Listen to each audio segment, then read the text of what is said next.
Okay, so now that you have seen the expert, I guess you could call him, go into detail on what exactly the commas are going to look like, let's make sure you truly understand what commas and sentence structure are.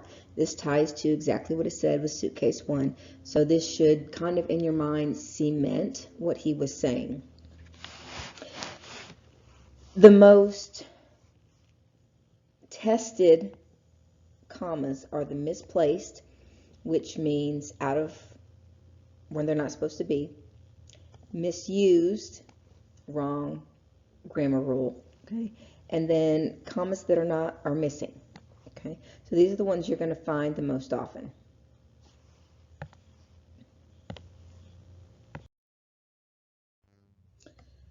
What are the different comma rules that they're going to test for? The first one is the one where you have two complete sentences. This is what he called the IC, comma, fanboy, IC. Okay, this is where you have two independent clauses.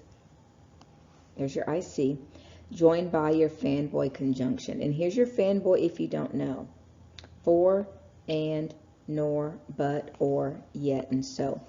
If you don't know those, then pause me and write them down on your study guide. Okay, you can put them on your suitcase, you can put them on the back of your suitcase, you can put them on your own paper, it doesn't matter. But fanboy is probably the most tested comma rule, so know your fanboy conjunctions, okay? Because they use it both with complete sentences and to do the misused one, and so knowing those conjunctions will really help you. All right, Henry could tie the shoe himself. This is an independent clause because you have Henry, and what could he do? He could tie what? The shoe himself. So you have subject, verb, and then you've completed your thought so it makes sense. Or he could do what? Ask who? Amanda. So you've got your subject, verb, you've completed your thought, and so you now have I see and I see. You have to combine this. Okay, ACT is going to ask you how to combine it. So it's going to be comma, fanboy. Okay. There's only 3 ways to combine 2 complete sentences, and this is the one we're talking about right now. And but are the 2 most popular conjunctions on the ACT. Okay, you might see yet, you might see so. I've seen those a few times recently on the tests that were published in the last couple of years. But statistically, and but are the most popular. London what? Is, okay, and then is what? Old city, complete sentence. Some parts of it are extremely modern. Somewhat. This is actually part of your subject. They are what? Modern, so you've got a complete sentence, and so you're going to combine it with comma, fanboy. Okay, this is another example of I see that you have to combine with comma, fanboy.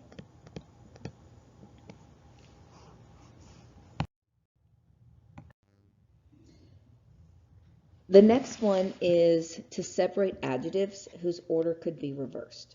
Okay, adjectives, just as a reminder, are words that describe a noun. Okay, so let's look at this sentence. The groaning, rumbling train finally pulled into the station. What is our subject? Well, it's train. Okay, that's a noun.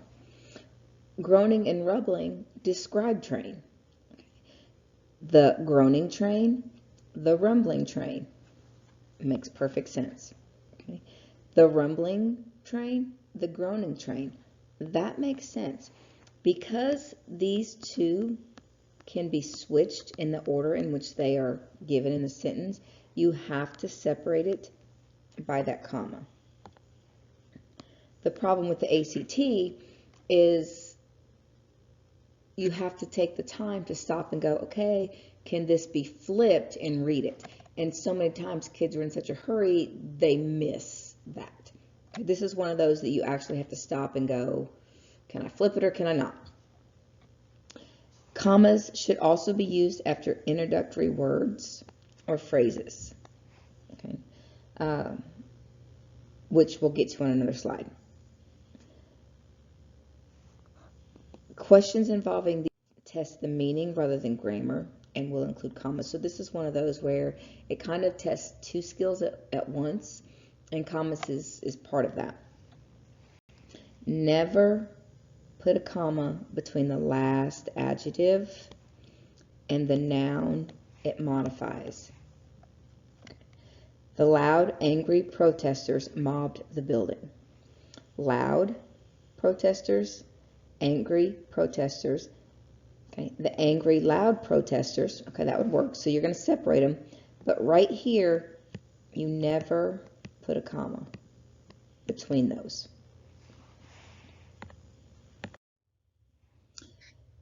The next rule is between a dependent clause and an independent clause, and the dependent clause comes first. So this is what he was talking about when he was saying DC, comma, IC. Okay. And it's so much easier in your brain to look at it this way than this way. This kind of, your brain gets overwhelmed because you have so many words and you're like, what's he talking about? It's just another word of saying fragment, comma, complete sentence. This way you don't become overwhelmed. Okay. What is a dependent clause? It's a fragment. Okay. That is what it is. It just basically cannot stand on its own.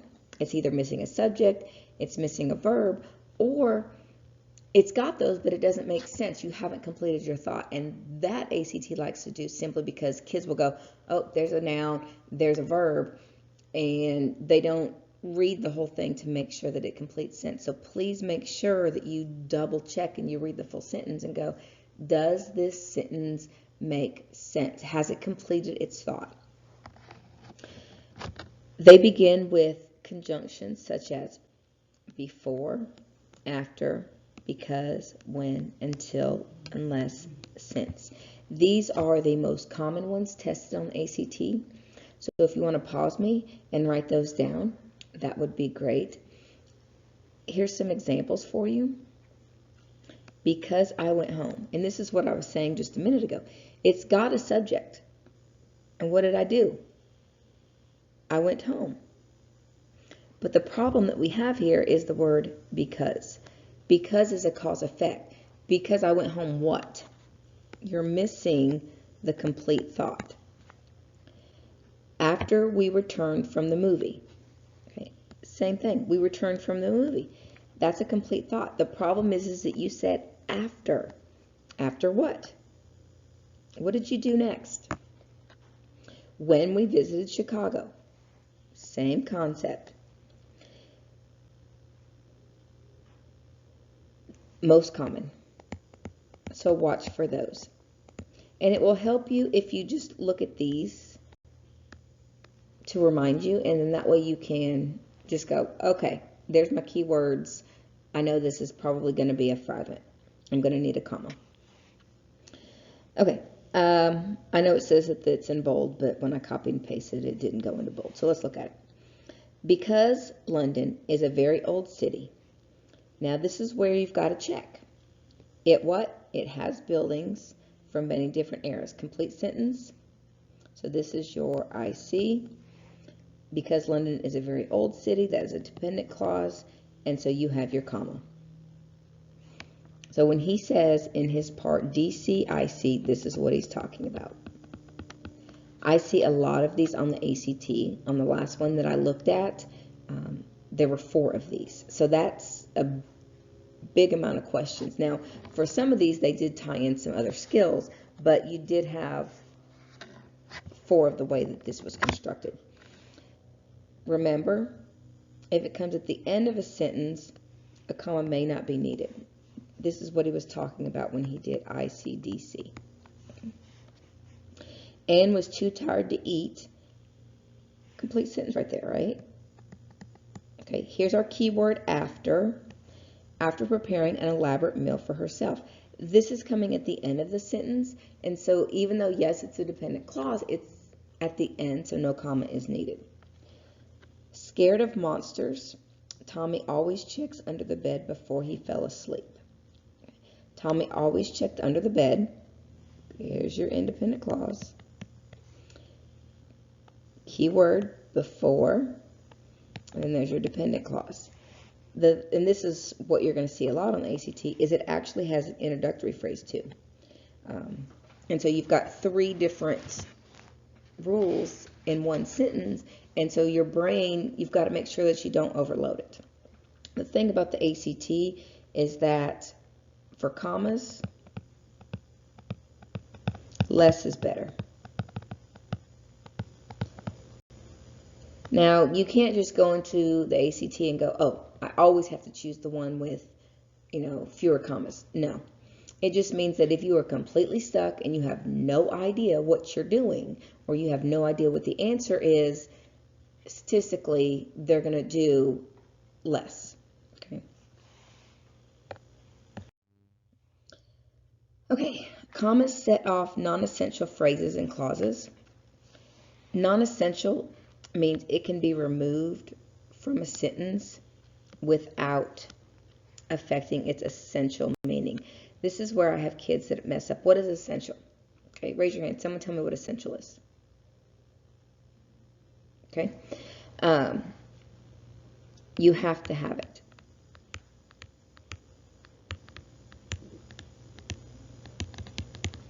Okay.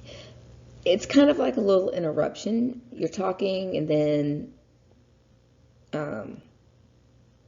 you go off on, describe something, you interrupt yourself, and then you come back. Okay. How do you figure it out? When the information between the commas is crossed out, the sentence still makes sense, but the meaning could be slightly changed. Okay. Example: everyone voted Carrie, who is the most popular girl in our class, prom queen. So if you take out who's the most popular girl in our class, the sentence is essentially the same thing. Everyone voted Carrie prom queen. The decrepit street sign, which had stood in our town since 1799, finally fell down. The decrepit street sign finally fell down. So you're going to cross that out. Now, this one has a keyword that can help you, because you are always going to use comma before the word which. So when you see the word which, clue goes to your mind, hey, I need to put a comma here. They're always surrounded by commas. So one of the things you can do on the ACT, and this is what they say in the ACT prep books and some of the experts say, and I'm going to tell you this, but I do want you, because they are experts, I do want you to take this with a grain of salt, because, when I was going through the ACT and I was, doing my explanations to help you guys with this, I noticed there were a couple of them that this explanation for might have led you to the wrong answer. So this tip that the experts give comes with a cautionary tale. All right. When you have a clause, if you don't know, does it need a comma, does it not need a comma, just look at the rest of the sentence. If there's already one comma there, you know there's going to be a second comma. If you look at your sentence and you go, well, this is beginning a clause, but there's not a comma there, you're not going to have a second one, because commas come in sets when you're talking about non-essential phrases. And I think the reason that kids may get confused and why I have that cautionary is you have to really know the comma rules and exactly what kind of rule it is. Like for me as an English teacher, it's good. But for you guys, it's, comma may go there, but you don't know specifically what rule it is. And that tip applies specifically to knowing that it is a non-essential phrase or clause. Okay, so I told you the tip, but I want you to use it with caution.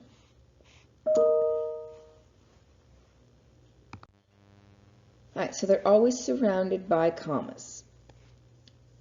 London, I see the word which. Red flag. Okay, you have to have a comma before the word which. Okay?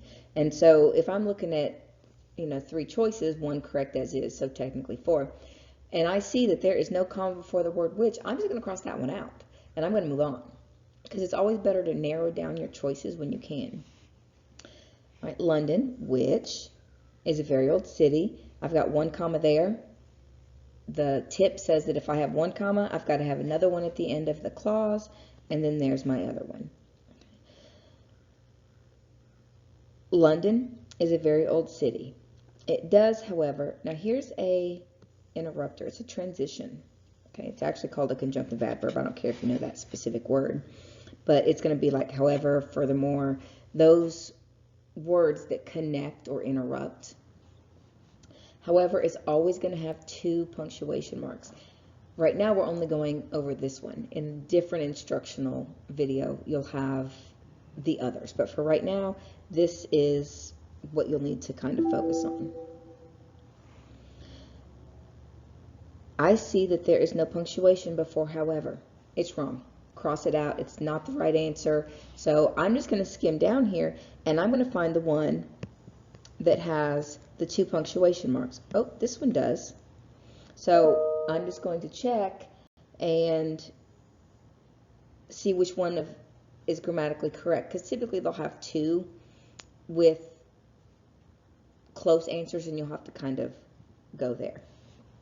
So London is a very old city. It does, however just interrupts the sentence. It's not needed, and so it can be crossed out, and the sentence still makes sense, and so you're going to have 2 commas. Here's a little note that ACT likes to do. Names and titles with commas around them should be treated like any other non-essential clause. Just cross out the name or title and see whether it makes sense in context without the name of the title. Okay, and I saw 2 of these on the last practice test that I gave. So you do want to kind of look at this. Okay, one of them you had to set it off by commas, and one of them you did not. So you can't go title automatically set it off. You have to look at it and ask yourself, is it needed? Okay, if it's necessary, then you're not going to use commas. But if you don't need it, if it can be removed, set it off by commas. And this is what I was talking about a little on the last slide. Your conjunctive adverbs like however, consequently, therefore, etc. There's a whole list. There's like 50 of them. These are the most common on the ACT. So I would write these on, well, your suitcase is probably getting kind of full. Write them on the back, write them on your own paper, somewhere, so that you know these are the ones that I'm more likely to see. They're set up by commas if they do not join 2 major sentences. And this is the part that you have to make sure that you are clear on. However, these conjunctive adverbs, however, consequently, therefore, they can do 2 things. They can combine 2 thoughts. This is just interrupting what you're saying, like the previous slide. So it's comma, comma. But it can also do 2 independent clauses. When it does that, you still have 2 punctuation marks, because you always have 2 punctuation marks with these words. Always have 2 punctuation marks with these words. Okay. But in this case, because it's independent clause and independent clause, it's going to be a semicolon and then a comma. I'll hit that again when we get to the semicolon rules. So don't necessarily think, okay, I got to write this down right now. You're going to see it again. All right, do not put commas with restrictive clauses. And these are just clauses that are necessary. Okay. How do you know? The word that is kind of a clue. Do not put a comma before the word that.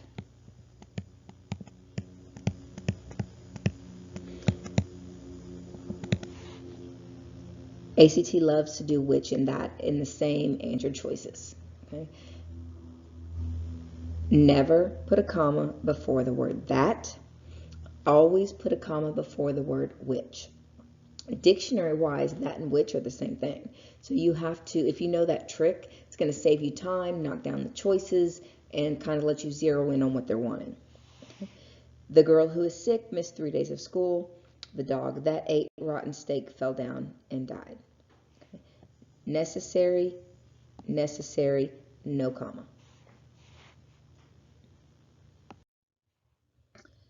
Appositives. This has a separate name than the interrupter, but it does the same thing in the sentence.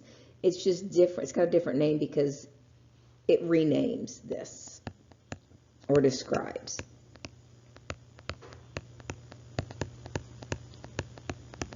Whereas the other just interrupts your thought, but it's punctuated the exact same. Okay, you can take it out and it still makes sense. The tip is the same. Cross it out. The dog barked at all the neighbors. Completely makes sense, and so you have to set it off by 2 commas.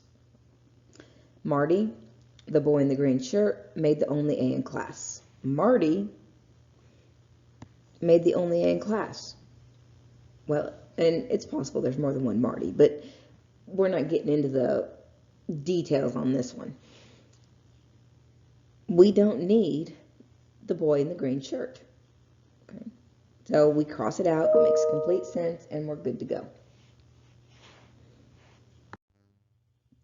All right, these are the rules that, how they're going to trick you. This is what he was talking about at the bottom of the line. So on your, on your notes where you have the T-chart, and it's got, he said below the line.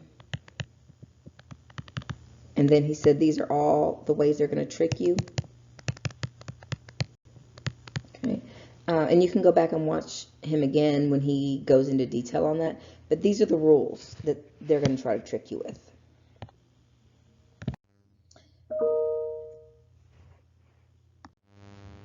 All right. Between 2 full sentences, independent clauses. This is the thing that he was telling you. This is what it's going to look like. Okay. You have 2 complete sentences and there's no punctuation mark between. That's wrong. You have to have punctuation. Sometimes they may just put a comma there.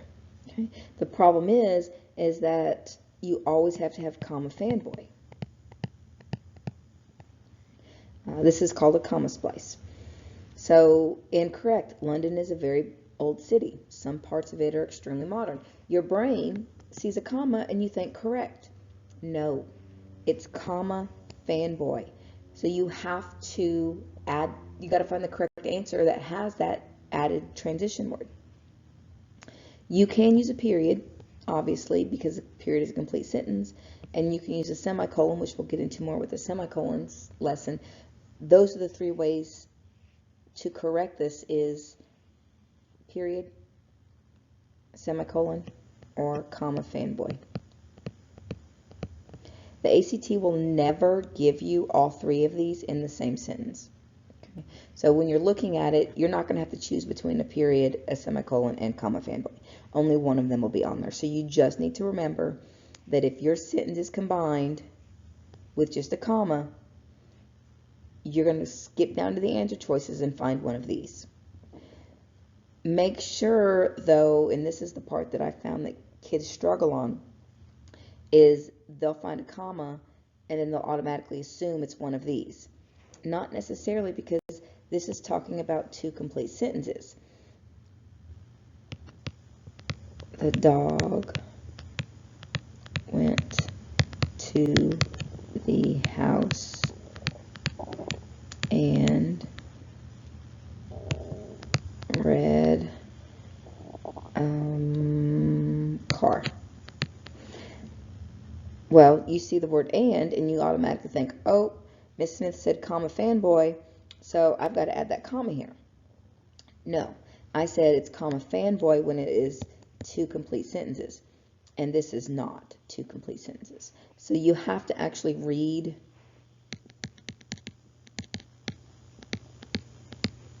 the full sentence on the ACT for this, okay? Between an independent clause, which, remember, that is a complete sentence, and a dependent clause,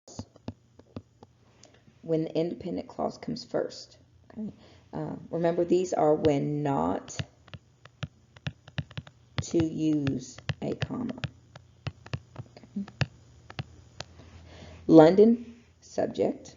London what? Has buildings from many eras. Complete sentence. Okay. Because it is a very old city. This is that key word we talked about earlier. Hey, when you see this, you know that it is fragment. This one's coming at the end of the sentence, so you are not going to put a comma there. No comma before because. And they love to put that one on the ACT. I think, especially for the honors, the advanced honors, or the kids that like to read, this one's hard for them because in newspapers and books, writers use that. That's a different set of grammar rules besides standard academic grammar. We're not getting into that. Just know that there is grammatically no comma before the word because, since it is a dependent clause that comes at the end of the sentence. And then so there's no comma there. Between two clauses with the same subject where the subject is not repeated. London is a very old city. Okay. Independent clause, comma, fanboy, but it has many modern buildings. The subject is not repeated there. Okay, so this one is correct. London is a very old city, but has many modern buildings. Now this does not have a subject. The subject is not repeated, so it is also correct. London is a very old city, but, no subject. This was probably on the practice test, the most missed question. You guys read this, and your brain is telling you it's talking about London.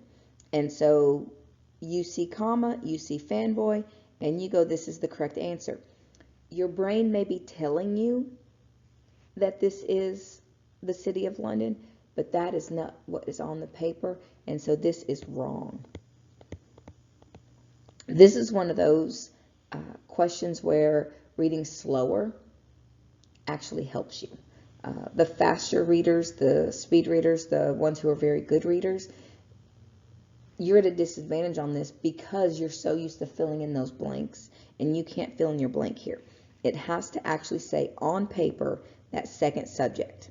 Otherwise, this is a dependent clause. Okay, this is a fragment, and so you cannot put a comma there. Never separate your subject and your predicate, okay? Subject and your verb. It doesn't matter how long the sentence is. Kids see really, really long sentences and they go, oh, there's got to be a comma in there. Not necessarily. Okay. ACT likes to do this because less is better. European cities such as London and Paris are famous for their museums and monuments. Well, what is our subject? Cities. This is just describing the cities. Here's your predicate. No comma. You cannot split your subject and your predicate. Compound subjects and compound objects. I kind of touched on this on the other slide. Many tourists visit London and Paris to visit museums and monuments. What are they doing? They're visiting. What are they visiting? Museums and monuments. This is just two objects. Okay, it's not a list, it's just two objects. So your brain saw and you automatically said, hey, I've got to have a comma because it's a fanboy conjunction. It is a fanboy conjunction, but it is not combining two complete sentences. So it has to be independent to have that comma fanboy. Otherwise, it is just compound. Object or subject, in this case it's object. Many tourists visit London and Paris to visit museums and monuments. Again, incorrect. Correct. Many tourists visit London and Paris to visit museums and monuments. Okay, when I was copying and pasting, then I think I copied and pasted the wrong sentence into the correct part because this comma is not there. I'm sorry. If you have difficulty thinking in terms of subjects and objects, because you don't, English teachers do, but you guys are just looking at it as a sentence, then look at it this way. Comma,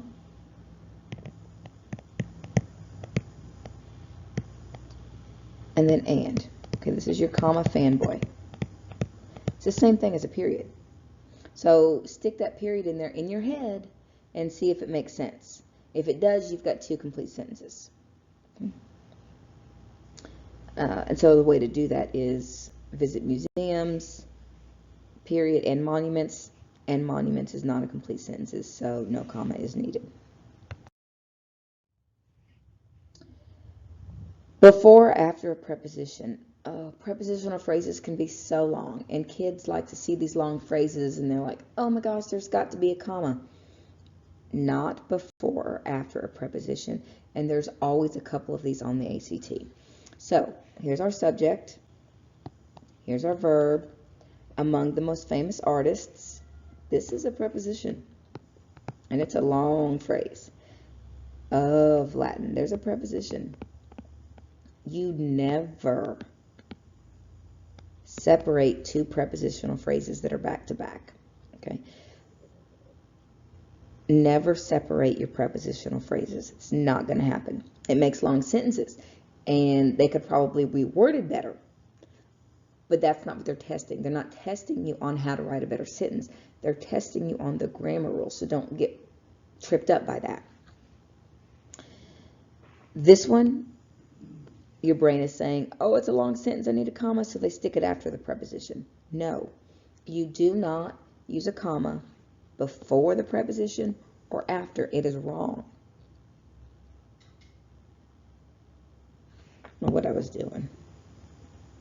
I gotta stop copying and pasting. Let this be a lesson to you about copying and pasting from the internet. Okay.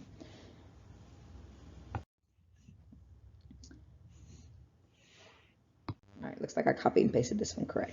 So, oh, my brain, this part's going to be underlined. Miss Smith said you never put a comma before the word that. So I'm going to skim through my answer choices, and I'm going to look for that one. You don't put it after the word that either. This is, you have to have this information.